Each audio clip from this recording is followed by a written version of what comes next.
always afraid to take the first step because all you see is every negative thing 10 miles down the road. But you can do anything you want. You are bound by nothing. It doesn't matter where you are in life, because the great thing about life is it's always your next move. Your next move that counts. No matter where you are, you could change your life if you want to. It's always your next decision. So it's up to you. A quote that has helped me immeasurably, and it's from a book called The Horse, the Boy, the Fox and the Mole. The boy and a horse are in the woods, and the boy says to the horse, "I can't see a way through." And the horse says, "Can you see your next step?" And the boy says, "Yeah." And the horse says, "Then just take that." All of the time we look at the goal, we look at the future, we look at the end game, we look at how long a journey it is, and we feel overwhelmed. Instead of that, just go, right, I'm not going to worry about that, because that will come. With each step you will get closer to that, so I don't need to worry about how far away it is. All I need to focus on right now is my next step. My mentality when I do start to be like, man, this is a lot, you know what I'm saying? It's just like, that's what it's supposed to feel like. If you are going toward what the vision look like, this shit ain't supposed to feel, you know, comfortable. It's supposed to be uncomfortable. It's supposed to stretch you. It's supposed to be a burden to a degree. Take yourself out your comfort zone. Do not live in your bubble. Put some more air in your bubble. If you stay in your comfort zone, that's where you will fail. You will fail in your comfort zone. Success is not a comfortable procedure. So you got to get comfortable being uncomfortable if you ever want to be successful. We all look for toughness. We all want it, but we look for it in a comfortable environment. You will not find toughness in a comfortable environment. The only way you find it is to drown yourself in a position where you're just out of sorts, where you can't swim and you're drowning. But you say, you know what, man? Fuck that. I'm gonna figure out how to fucking backstroke or fucking something. You limit your beliefs because you don't trust yourself. Why don't you trust yourself? Because every time you tell yourself that you're going to do something, you break your own promise. If you can't trust yourself as an autonomous individual, no wonder you're not going to advance in life. Self-confidence is really someone who keeps promises to themselves. Self-confidence is really like your reputation with yourself. If you've got a great reputation with yourself and you know you can trust you, you're not so concerned about your reputation, what other people think about you. That's right. So if you're always worried about people think about you, it's because you really don't think great about yourself. All confident people is there are people that have high reputations with themselves. And so if you're the type of person that says, well, I'm going to wake up at 5 in the morning, and so you set your alarm to wake up at 5 in the morning, but then you hit the snooze button when the alarm goes off, guess what? You lied to yourself. Pride is something that everybody misses, that having pride in your name, your performance, the way that you show up for other people is something that you can do. But you need to do something that is worthy of being prideful about. Stop breaking promises to yourself. When you say, I'm going to wake up tomorrow at 7 a.m., and when the option comes to hit the snooze button, don't do it.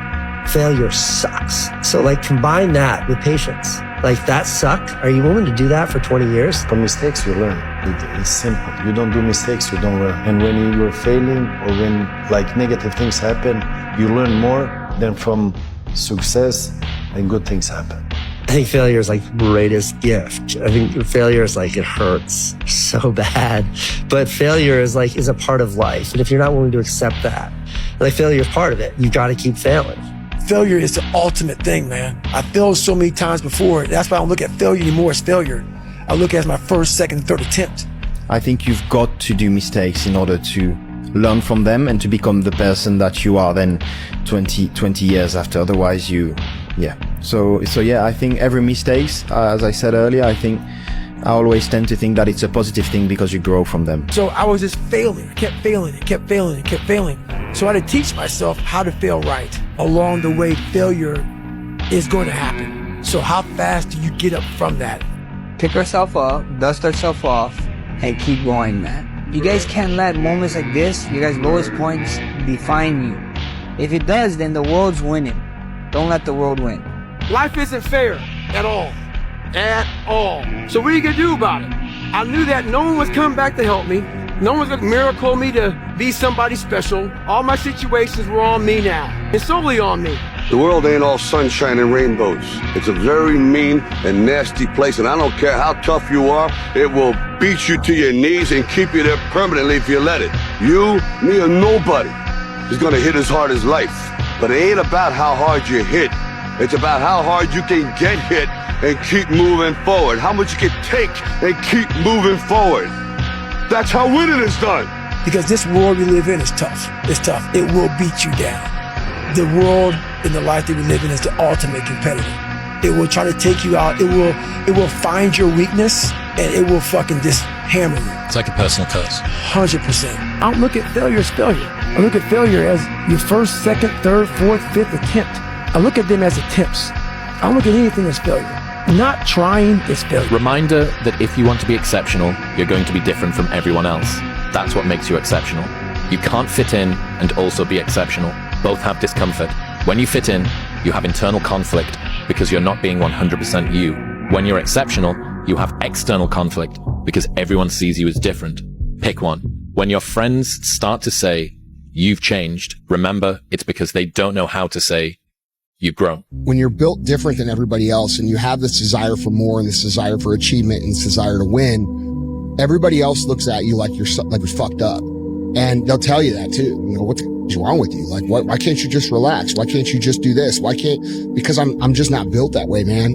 Like in The Matrix, when Trinity opens the door, when Neo's about to go take the red pill, she says, Neo, you've been down that road and you know exactly where it leads. Like right now, this moment that you're going through is Trinity opening the door and being like, you could go back, but then you'd have to remember exactly what the reason was that you decided not to go out to begin with, just because you listen to this podcast and you consume this content, you're like, I can fucking do more than this. What would you do if you weren't afraid? Whatever's in front of you isn't as big as you make it out to be. We start to make these very small things enormous because we allow our minds to take control and go away from us. We have to regain control of our mind. Most situations in life aren't that big. And if they are that big, usually we can find the strength to handle them just through having the right mental process. That once you've taken that first step, you've looked the beast in the face and you'll start progressing, not linearly, but exponentially in speed.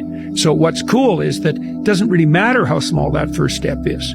Fear is a mile wide and an inch deep. And so it looks like this ocean that you're going to step into and drown. But as soon as you step into it, you realize it was not that deep at all, and you can keep walking through it. And I just love that visual, because a lot of times when it's like we have this anxiety around this big decision we have to make, if you actually take the step and realize that it's not death, you're not going to drown immediately. There's plenty of other steps you can take from there, even if you get a little wet. Someone will save you, but it's you. Future you, the better you, the person that you've been waiting to become. No one's gonna fucking come to help me.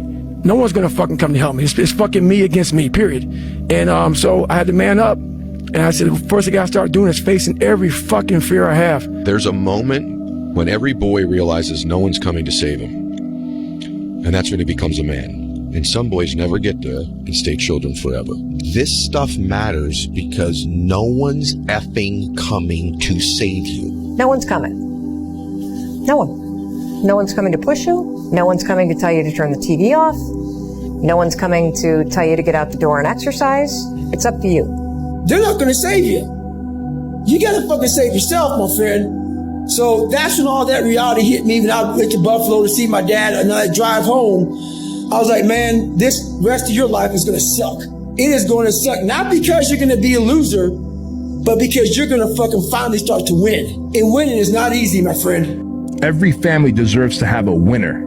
I think it should be you. Out of the 100 men that go into war, 10 shouldn't even fucking be there. 80 of them are just targets. 9 do most of the fighting. 1 is a warrior. And it's a true quote to life. I saw it going through training. I saw it everywhere I went. There's so many people who just show up to life that shouldn't even fucking be around. And there's few people who do all the work. I wanted to be part of that 9, and I'm working towards being that 1. But you also have to disconnect, unplug your umbilical cord from the belly button of average and plug yourself into the mindset of a winner. Your family's looking for that one guy right now. They're looking for that one guy who's strong, who's that pillar for the family in hard times. Make sure they look around and find you. These are the times right now for you to step up. Be that guy that can take anything. Stay hard.